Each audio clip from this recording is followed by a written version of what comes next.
Hey everybody, Dawson here, and today we are talking about distribution. We're going to distribute the love a little bit and bring it on around.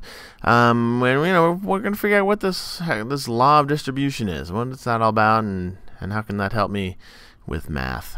All right, so let's take a look at what the distributive property states. If you were to look it up in a book or check it out online, oftentimes you're going to see something that looks like this. And it looks really confusing, so stay with me. Don't get freaked out yet. Lots of letters, I know. But the basics is saying that if you want to add two numbers together and then multiply a number to both of those, you could also take that number you're going to multiply and multiply it to each of the individual pieces inside first and then add them together. So you can do it either way. That's really what the distributive property is saying. But let's take a look at it and see what that means in practice. So, oops, wrong one. If I start off with a swimming pool, let's say, and I have a width of 4 meters, and the shallow end, I break it up into the two pieces. The shallow end is 7 meters long, and the deep end is only 2 meters long. Well, I can say, to find the entire area here, I've got two ways I could solve this problem. I could find the area of this shallow end and the area of the deep end and add those two together. Or I could find the entire length of the pool and then multiply by the width to find the entire area. Either one of those ways is going to work. And so if I was to do the whole length one, if I wanted to find the entire side length here and then multiply by the width, I would say it's going to be 4 times 7 plus 2. So the length of that pool is going to be 7 plus 2 meters. And then once I have that answer, I'm going to multiply it by the entire side length over here. And so that's going to be 4 times 9, and then, which is the same thing as 36. But I could just as easily say I want to find the area of the shallow end, which is 4 times 7, and then add that to the area of the deep end, which is 4 times 2. Either one of those will work. And then if I say 4 times 7, well, that's going to be 28. And 4 times 2, well, that's 8. And that's also 36. So these two numbers match up because it doesn't matter which way I do the problem. I can do it either way, and I'll still get the right answer. And that's what distribution is saying. The distributive property states that you can either add the two sides together and then multiply, or you can multiply one section and then add that to multiplying the second section. So either way will work fine to get your answer. And so I usually am going to ask you, or at least in this beginning part, I'm going to ask you to show 2 different ways to find the area of a pool using the distributive property. And this is the kind of thing I'm asking for. So let's give that a shot. And I want you to do the same thing we just did over there. Show me 2 different ways to solve the problem using the distributive property, and show all your work. And then I'll give you the answer. Okay, let's see how you did.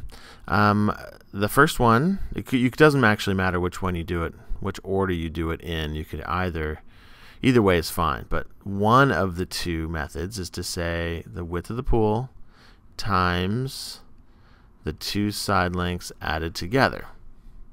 The other one is going to be to find the area of the shallow end of the pool and then add it to the area of the deep end of the pool.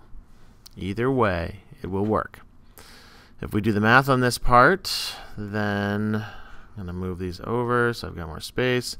The math end of this is going to be 20 plus 5, which is 25, times 10. That's 250. This one's 10 times 20, which is 200.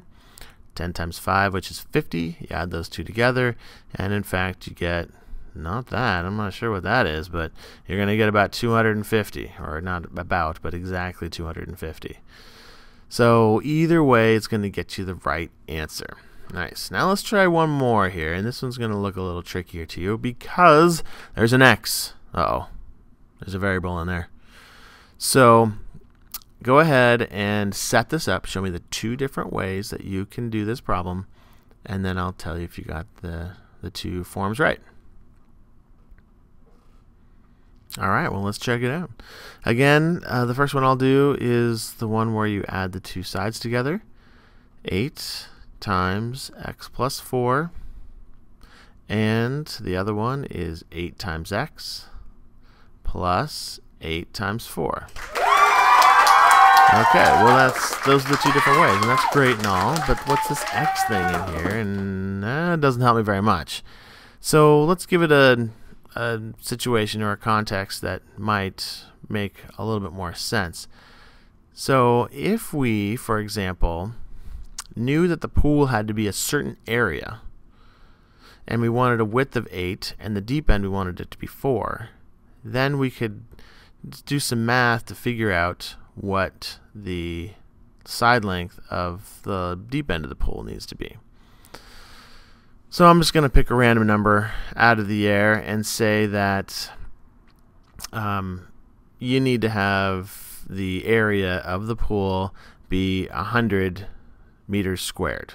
Okay, so we need to have the whole area equal to 100 or very close to 100. Well, I could say that 8 times x plus 4 equals 100. Because when I do this multiplication, I know it needs to equal 100. Well, now I need to solve this equation. So in order to solve this equation, really the easiest way is to distribute first and then to solve the equation. So I'm going to do 8 times x and 8 times 4. So you notice I'm doing this little loopy thing on top, and well, what the heck does that mean? The idea here is that the distributive property says that if you want to add two numbers together and then multiply them, I can also take that number on the outside and multiply it by each of the two inside first. And that's what I'm doing here. So I'm going to have my equation is going to be 8x plus 32 equals 100. Now I'm in a situation where I have a two-step equation. I'm going to get rid of the whole numbers first by taking the opposite to both sides of that. I'm left with 8x on this side because these two cancel out. And now 100 minus 32, you take the 2 away from that, well, I'm left with 98. And then I take the 30 away from the 98, and I'm left with 68. So 8x equals 68. Divide both sides by 8. And I get an uneven number because I know 8 times 8 is 64, but that's not quite there. It's actually only halfway there, so I'm going to have about 8.5 as my answer if I do 68 divided by 8, 8.5 meters. So that means that if I need to have exactly 100 square feet in my pool, then the side length of my shallow end of the pool needs to be 8.5 meters long.